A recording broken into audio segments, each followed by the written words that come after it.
Colonel Boaz Cohen was armor, of course. And during the war in Lebanon in 2006, he was the J3 of the Northern Command. Later on, he retired. Now he's running one of the biggest companies in Israel, Elbit, if you know the name, the land division. And he will tell us what he did and open for discussion. Good morning. I prefer this to be some kind of a conversation with you asking questions, of course, after I talk a little bit, instead of me giving you some kind of a lecture. First, I'll present myself. As Gideon said, I'm now leading the land division in Elbit Systems.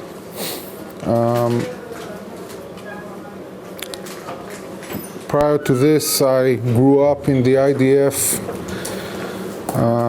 company commander, twice a battalion commander, 2 different battalions, a division G3, 3 different brigades, 2 armor and 1 territorial in the Gaza Strip. And then they sent me to rest in the US as the attaché in the US. Came back straight to the war as the J3.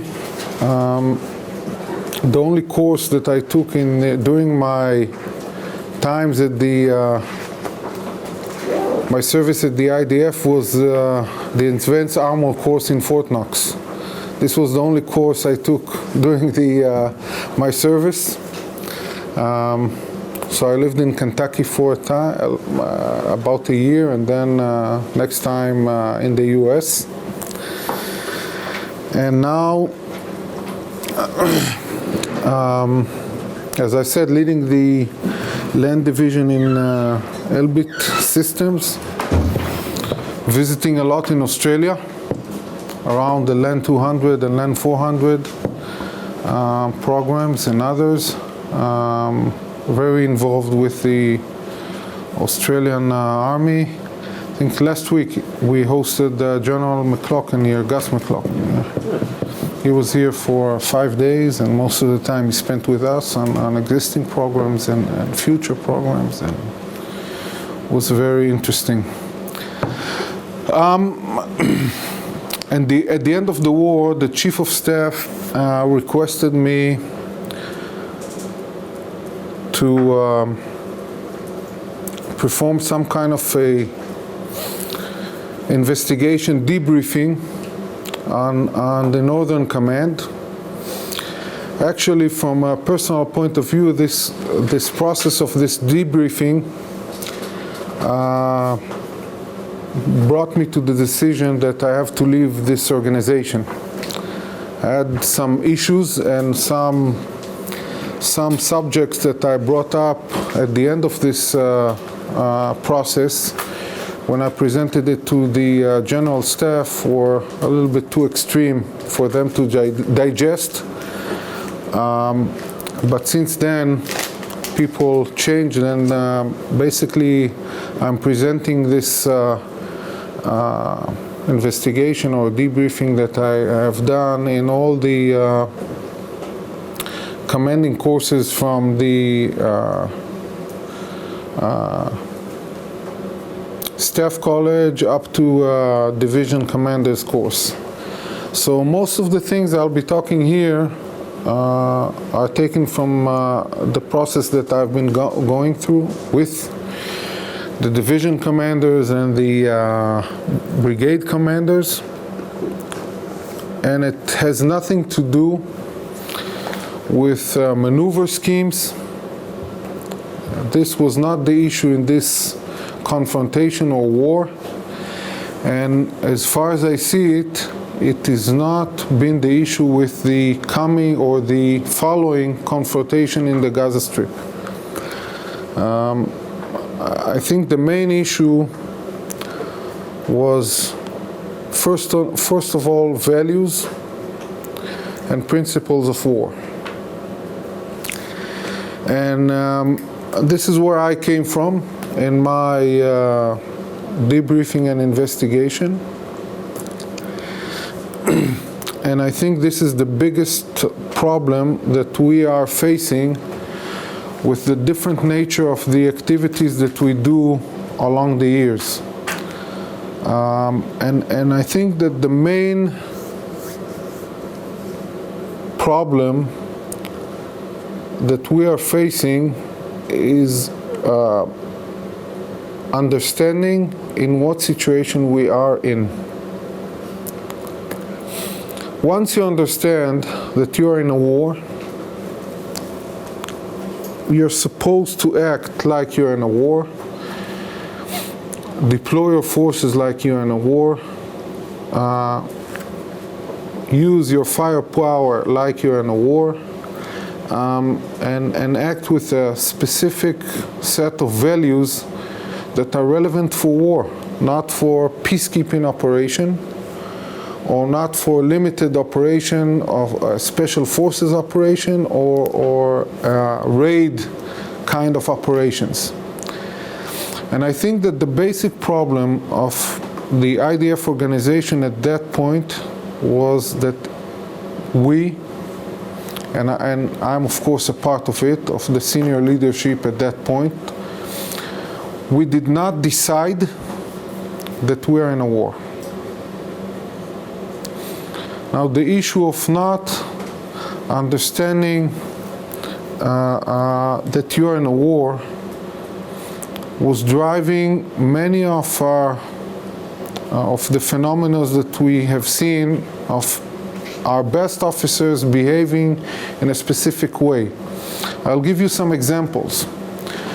Till the end of the war, the last day of the war, attack helicopters did not cross the borders.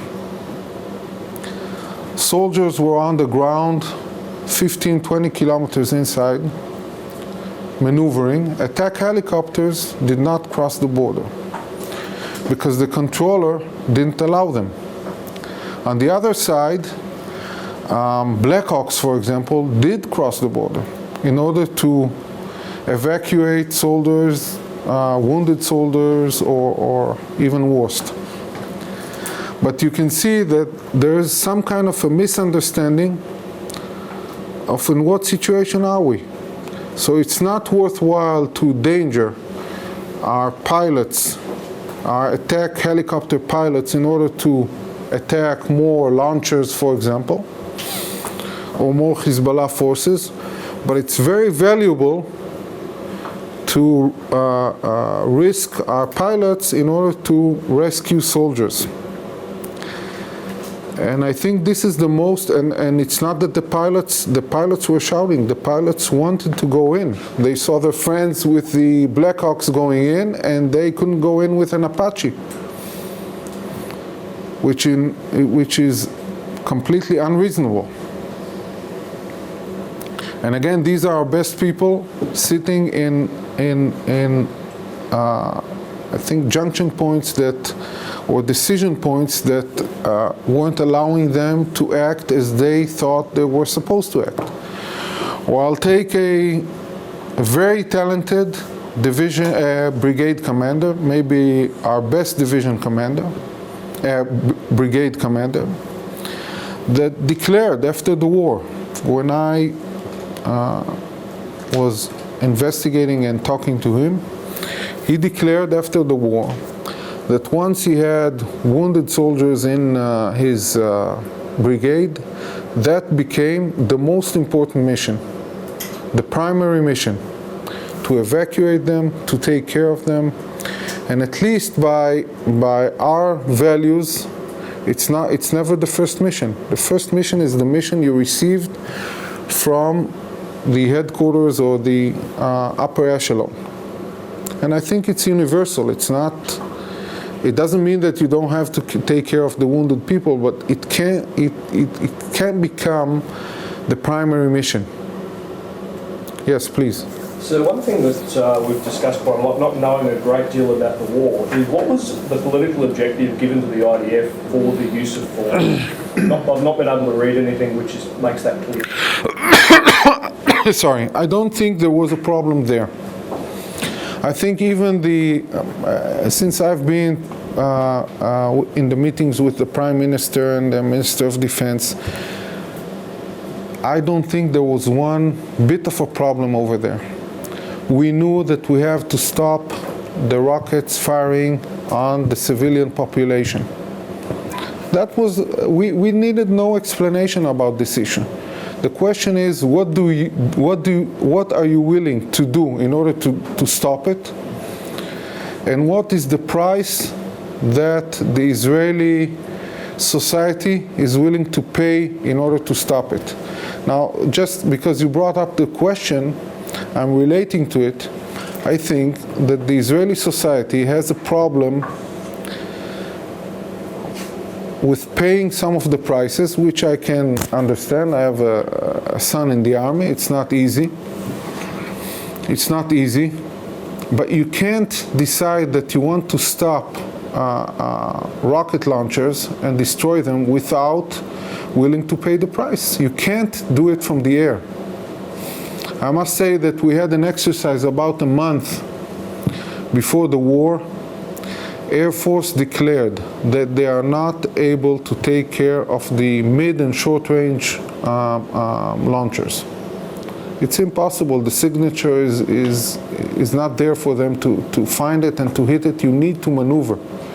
There's no other way to do it. And even in the two other following confrontations in the Gaza Strip, we still had the same problem of Hamas, in this case, firing for 50 days on civilian population without us willing to pay the price and maneuver and stop it. We know how to do it. It's not the problem of us being unprofessional, and of course we didn't train enough before the Second Lebanon War, but it's not the issue. We're still much better in any way you are looking at it from the other side. We're still much better. Technological, moral side, values, we're much better. So we should have brought better results, but not in the way that we have been acting during this confrontation. And I think that the two second ones have some similarity. It was much easier because the area was much smaller and we could apply much more forces, UAVs and others on a much smaller area. But results are pretty much the same. And that's a decision. And the big difference was between the understanding of what we have to achieve to the way or to the different ways that we try to achieve it. There was no correlation. If you don't maneuver, there's no way you can hit those launchers. And in every place, and we have investigated it, and I'll go into some of the restrictions that we as the Northern Command put on the forces. But in every place that we have maneuvered, I think the amount of rockets shot was decreased by close to 90%. I can give you some more examples to us not understanding the situation. First day of the war, there were I don't know if you're aware of it, there were some kind of areas that were defined as nature reserves. That was some kind of a name, and from these areas the Hezbollah shot most of their rockets. They were all arranged, dug into these nature reserves. Most of them were, we couldn't observe them from Israel because they were facing to the north. So all the entrances were facing to the north, and At that time, we had a very small amount of the UAV assets in the Northern Command, and even with these small assets that we had, with the problems of weather, it was even more or less effective. So we didn't have good intelligence. And on the first day of the war, one of the special units went into the first nature reserve, and 2 soldiers were killed, which is, of course, not a good incident, but again, it's a war. From that point, there was a decision and an order of the Northern Commanding General that no one goes into a nature reserve from this point and on. So how can you deal with the rocket launchers if you're not going into the nature reserves? More than 70% of these rockets were shot out of the nature reserves. And again, it was based on the fact that he was not willing to suffer more casualties. It can't work this way. It doesn't work this way. I'll give you another example. The Chief of Staff, I was flying every day from the Northern Command to Tel Aviv, to his office, and he was approving specific actions like we do on a day-to-day basis. Mog, it's called, I'm trying to translate the... Mission and task. Yeah, it's... He's on the day-to-day basis, every week he's approving special operations, and it is presented to him in details, and he approves it or doesn't approve it. And he thought he has to do it every day on a day-to-day basis. Now, we had a very good experience on the Western Command, on the western side of of our area of responsibility, with a special team that, with special missiles, hit many rocket launchers and decreased the firing from this area by tens of percent. I came about 4 or 5 days later, trying to convince him to insert another team in the central area where you're going to visit tomorrow. Same unit, same weapon system, same method, different area. He said no. I said, why not? He said, what if 6 soldiers get killed here? What will the public think? Now, you can't run a war this way. First, it's in the area of responsibility of the command. You can't, and I'll talk about it in a minute, try to run the war in bits and pieces from Tel Aviv, and try to maneuver the forces up to special forces team. It doesn't work this way. And again, you're supposed to, or you have to understand that you will suffer some casualties. Unfortunately, of course. If you're not willing to do it, stay outside of Lebanon and try to do everything from the air with whatever is possible. Another example, in one of these instances, of course, for every meeting like this, there's a written agenda, and there's a summary at the end with action items. So the summary at the end, which is sent to most of the commanding divisions, and that forces are acting within their boundaries, he said that if forces are not 100% ready for their mission, don't go out and do the mission. You're never ready 100%, never. I've never seen someone ready 100%. And it's written black and white, there's no question. Now, when you're not ready 100% and you see this, and you're never ready 100%, you'll always find excuses that you need more time, you need more equipment, more and more and more and more, and this is how things looked.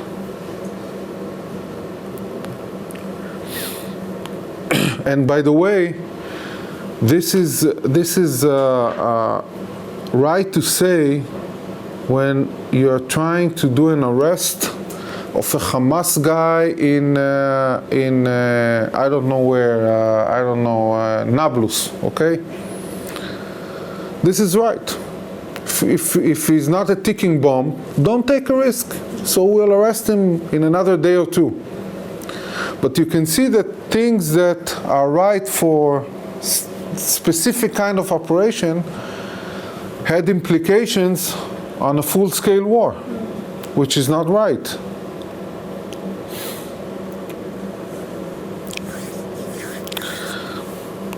A little bit on initiatives, which is, at least from my point of view, one of the most important values and principles of war.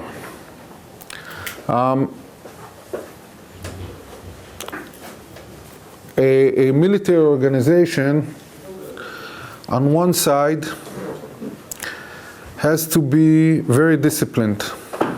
Has to be. On the other side, if you don't have commanders from the lowest level up to the highest level that are not doing exactly what they are told to do, there's no way you're going to succeed.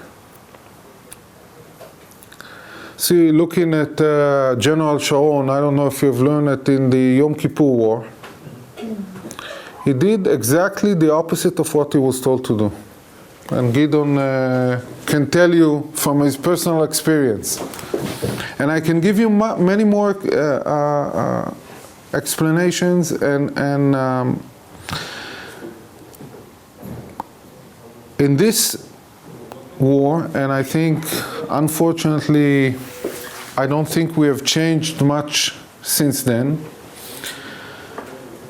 People are trying, and commanders are trying too much to obey exactly what they have been told to do. And this comes instead of initiative. I'll take another example. Again, from one of our best brigade commanders. He had the chance to cross the Litani River, the Saluki, by Binjbel, the Saluki River, by Binjbel,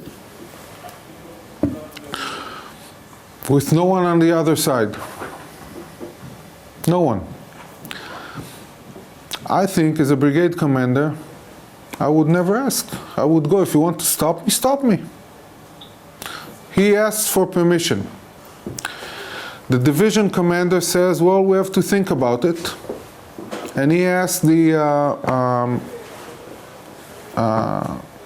general, the Northern Command General, if he approves it.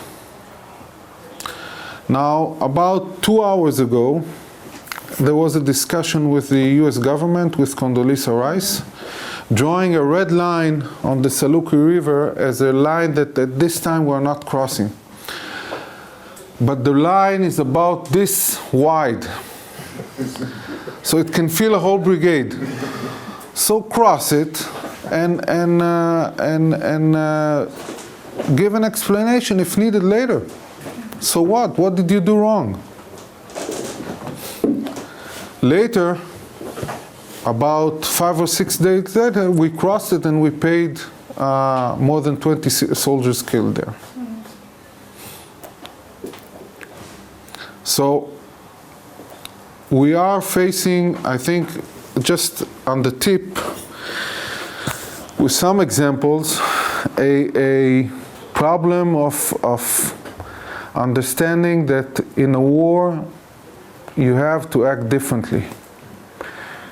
And it's not peacekeeping operation, and it's not limited, some kind of a limited confrontation, it's war.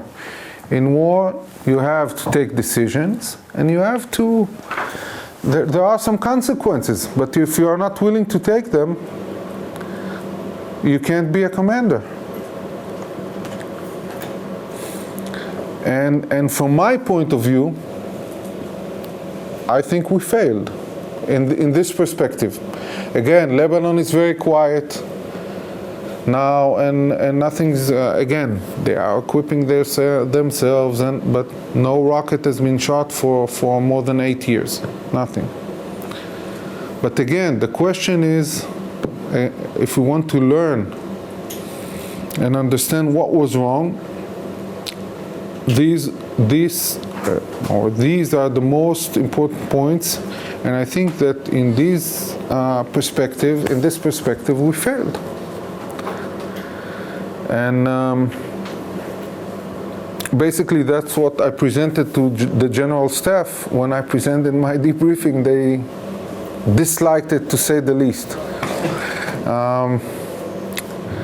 I'll talk about another point, the C4I systems. C4I systems, and again, I led the Digital Army program in the not in the IDF, in Elbit a few years ago. Very successful program. But you have to understand a few things.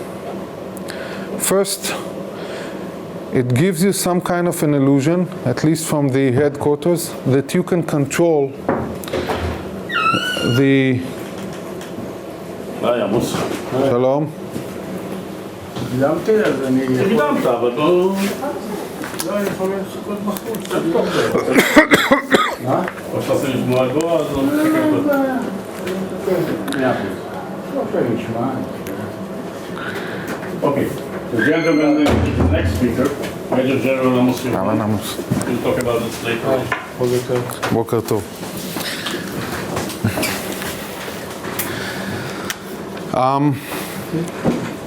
The C4I systems give you an illusion that you can control the squad and the team from the headquarters. It doesn't allow you to control anything from, it gives you a better picture, that's it. It gives you a better picture. But it doesn't replace the fact that a commander has to be in the front, and make the decisions from the best point he can see his area of responsibility. Nothing has changed because of the C4I systems, nothing. But it took time, and I think in this case we have learned a lot of lessons, and we implicated them during the following confrontations. It took time for people to understand that still, although they have the ability to see the front tank or the front squad and the sniper at the tip of the arrow, they have to be in front, and they have to command. Nothing has changed in this case. Even after you insert a C4I system for the soldier level, it doesn't change this basic principle, which is the most important principle, that the commander has to be in the front.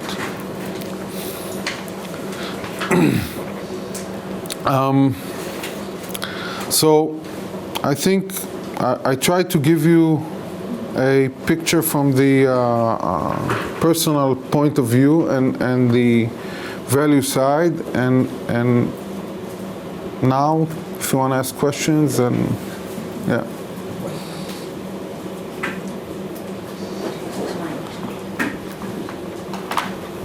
What do you need this microphone for? I can hear you from here. No, we are recording it, so okay. later on we can... Okay. So one of the things that we've been discussing quite a lot through the course is the strategic and military culture of organisations, and certainly it appears that the military culture of the IDF changed between 73 and 2006. Why do you think that happened? Mainly because of the nature of operations. Mainly because of the nature of operations. And I think that at the people are less experienced in full-scale war, more in, it's not really peacekeeping operations, but it's low-intensity conflicts. That's that's their main proficiency, and moving from this kind of operation to full-scale with the necessity to maneuver. This is something that some of the commanders meet for the first time. And I think the decision-making process and the independence and maybe the loneliness of the commander in the full-scale operation is completely different than what you do in a low-intensity conflict. In a low-intensity conflict, you have the whole system supporting you and overlooking you and approving everything, every step you do. Now, in a full-scale or high-intensity conflict, you are alone. You have to make your decision. You have to take the initiative. And if you're asking too many questions, suppose I think, and that's what happened, you'll get answers.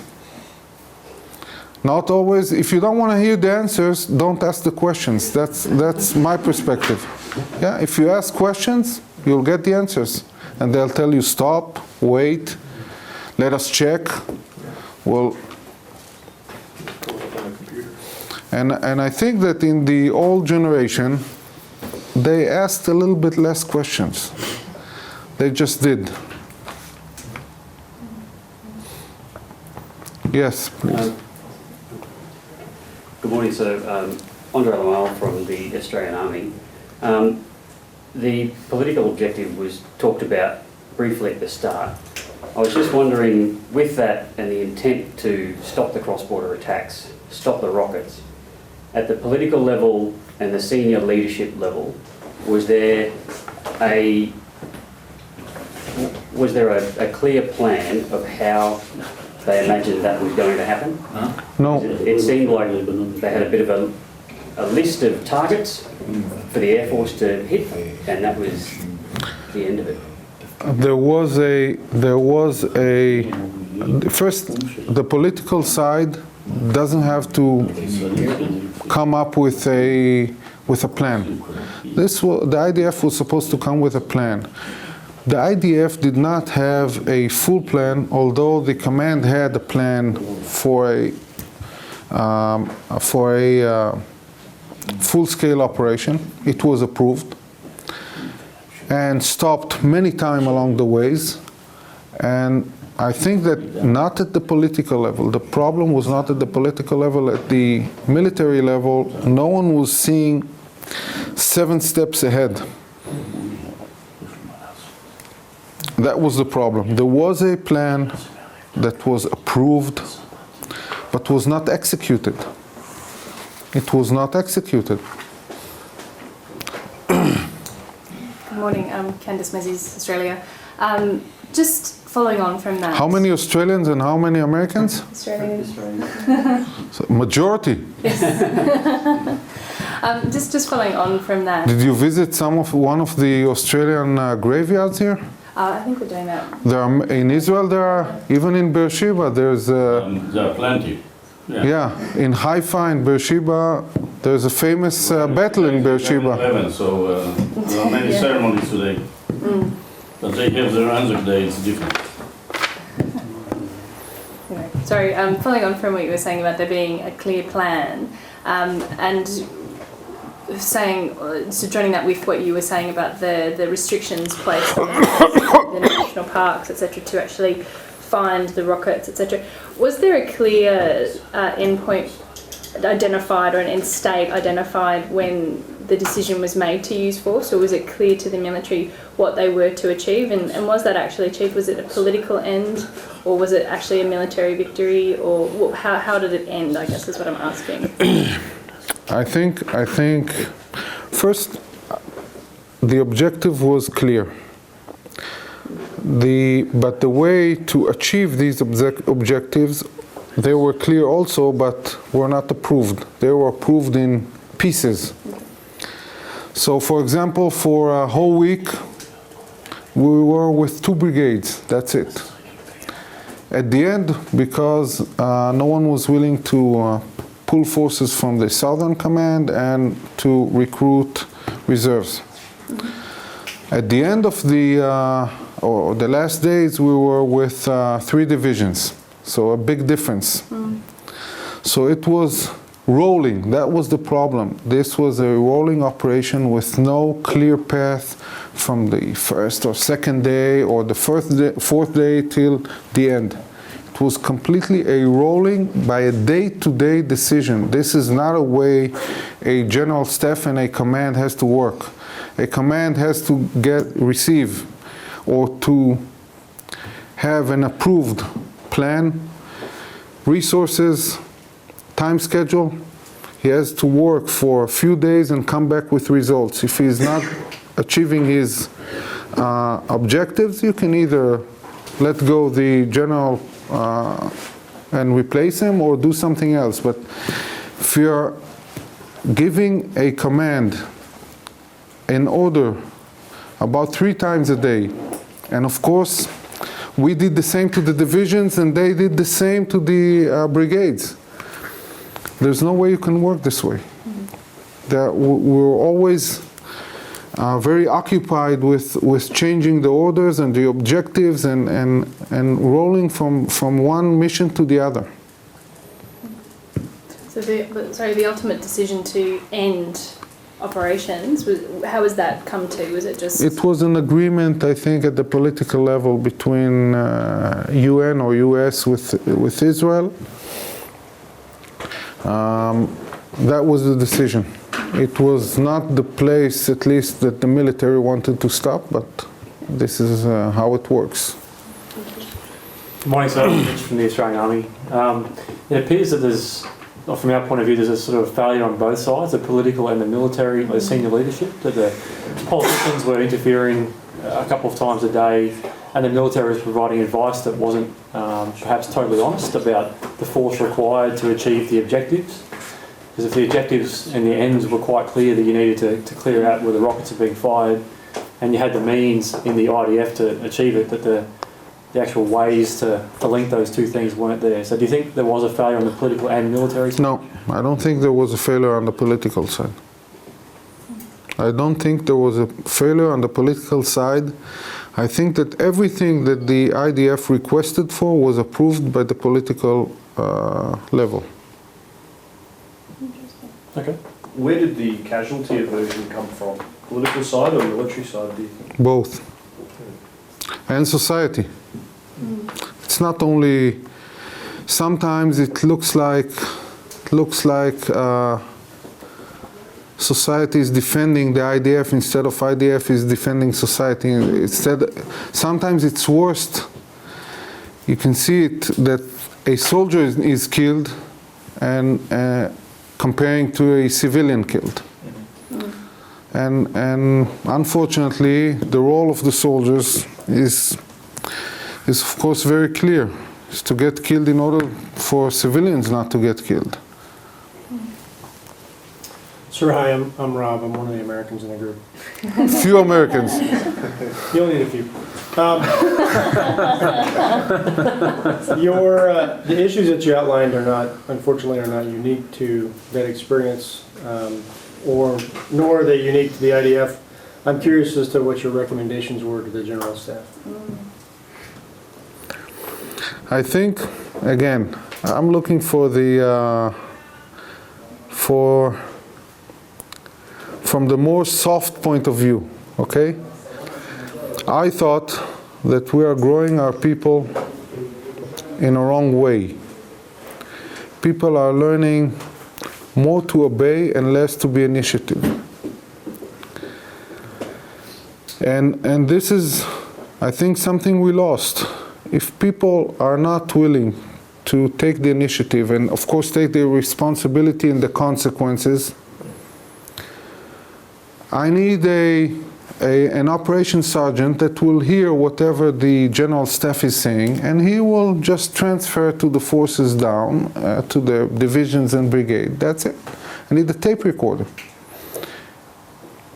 If you don't have a commander that is willing to take the initiative, and there are consequences, it doesn't always succeed, there could be casualties, you could be called for explanations, but you can see less commanders that are willing to take the responsibility and face the consequences. And if you're not willing to do that, and it comes from a day-to-day basis, if you're killing every commander and every mistake he's doing, that's how you grow your commanders. And if you're letting them, or you're a little bit freeing the rope, as we call it, they will be able, and they're growing this way, I think they'll be willing to do some more things. But again, it's the same as our society is acting. We were once a very young society that was less, let's say, bureaucratic than it is right now. You're growing up, you're becoming more bureaucratic, and this affects everything. Sir, Nick Brown, Australian Army. What does the term limited war mean to an IDF officer? I don't know such a term. I know, I don't know limited war. For the company commander or the battalion commander, what he faces is war. He has to kill the enemy in front of him, no questions, and he has to achieve some goals and some objectives that he received from the higher echelon. That's it. Nothing is limited for him. So me again.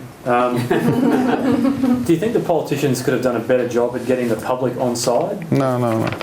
By briefing on the news? And Again, as I'm trying to convey here, I don't think, from my perspective, and I've been through all the meetings with the political side, I don't think that the problem lays within the political level. If there is a success, the IDF presents a success, the public will be behind him. If you start to see more casualties and 200 rockets on the civilian populations a day, they're starting to ask questions, and this is legitimate, more than legitimate. So you're both killing the soldiers and you're not protecting us. So what exactly are you doing there? If nothing changes. If you're 50 days, the last confrontation under, again, rockets, and again we had the Iron Dome, which is fantastic, and again it gives you another, or this is another vector that comes into the decision makers' mind when they have to decide if you maneuver or not maneuver, if you send in soldiers or not.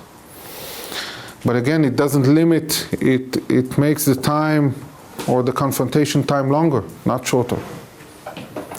But it's a fantastic system.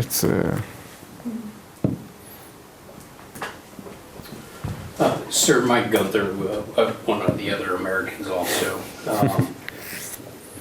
Two of the points from the Winograd interim report discussed that the IDF... Did you read it? Yes. Completely? Not completely. Okay. So it's Good. quite long. Yeah. Yeah. But two of the points were that the IDF didn't do a good job of proposing alternate courses of action to the political leaders once they realized the goals may have been a little too ambitious. And given that the Prime Minister and the Minister of Defense did not have the same level of military experience, that compounded the problem. Is that, can you comment on that? Yeah, I think that the first, it's very right. I think that the IDF didn't present, and I saw only one incident, maybe General Yaron, that so many more can say, I'm not sure that in other cases the IDF presents a whole array of possibilities. I know that in this case, it wasn't presented, I think, as it should have been, and not all the options and not all the consequences, and I think that what we wrote is right. And I think that the political level, both at the Prime Minister and the Defense Minister level, didn't have the experience. But again, it's not the main issue, because they had common sense, which was very important, is very important. It's not everything, but it's very important. But again, I think the basic problem lies with the IDF in this instance. So one last one. You mentioned, it's a tactical one. You mentioned Wadi Saluki. Yeah. How well do you think the IDF was set up in 2006 for conducting a more conventional style combined arms ground campaign when they actually launched the troops into southern Lebanon? As I told you, of course, we lacked some training, but it is not the issue. It's completely not the issue. Even with us lacking some equipment, and we were much better, supposed to be much better than the Hezbollah. Now, sorry, I think that there's a difference between, or the problem was that this specific part of the operation was not conducted well at the division that was responsible for it, was not conducted well. That's it. In terms of planning? Or just in terms of planning and execution. Okay. Both. Both.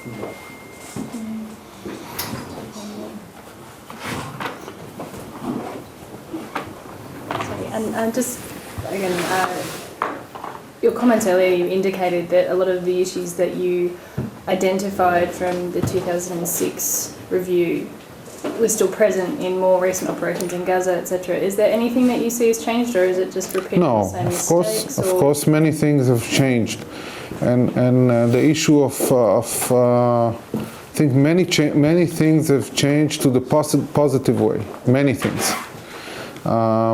but the issue of values, of growing up a generation that is willing to take within the same society, nothing has changed in the society, is very hard. It's a long process. It's a long process and I'm not sure it's possible, because people grow in a specific atmosphere. And if they're not growing in an atmosphere that allows them to do mistakes and not to get their head chopped off every time they do a mistake, they won't do a mistake. They just won't do anything. They'll try to limit their opportunities to do a mistake. But if you grow in an atmosphere that allows you to initiate things and to do mistakes, and of course, if from my perspective,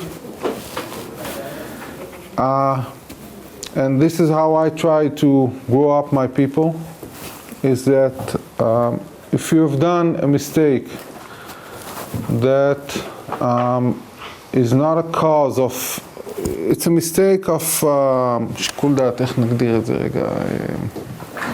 Commission instead of omission. בעברית תגיד. שיקול דעת.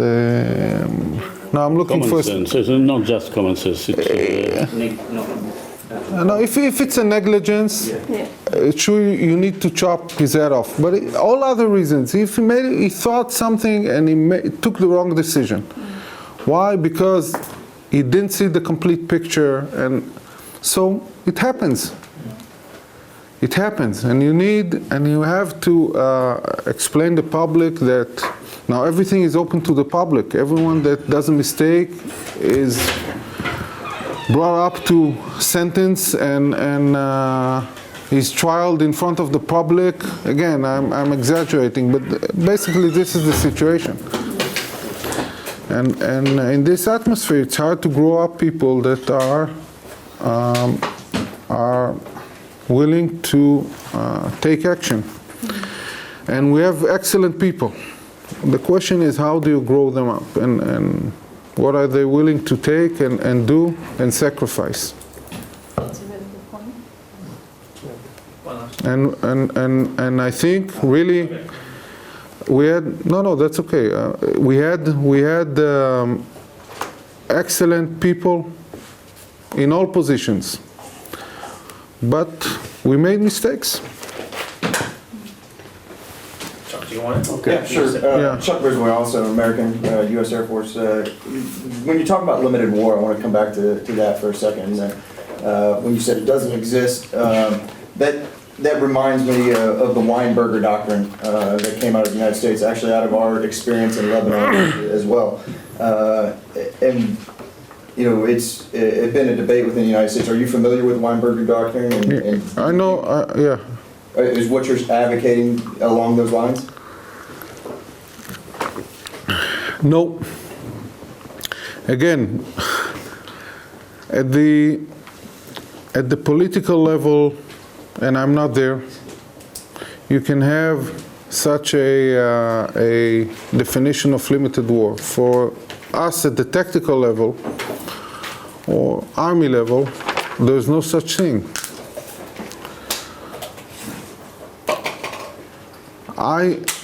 I think that you can't put a company commander in a situation in which he faces the enemy and he thinks, well, it's limited or not limited. At this point, he has to do only one thing. And hopefully he does it fast enough. And I can't relate to the political level, and I think it's not relevant. It's not relevant. I'm trying to stay out of the political level because it's not relevant to us at our level.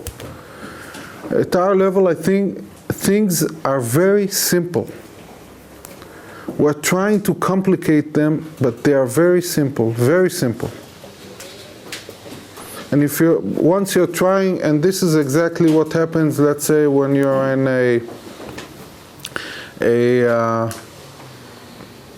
an operation, low intensity in I don't know, in Ramallah, okay?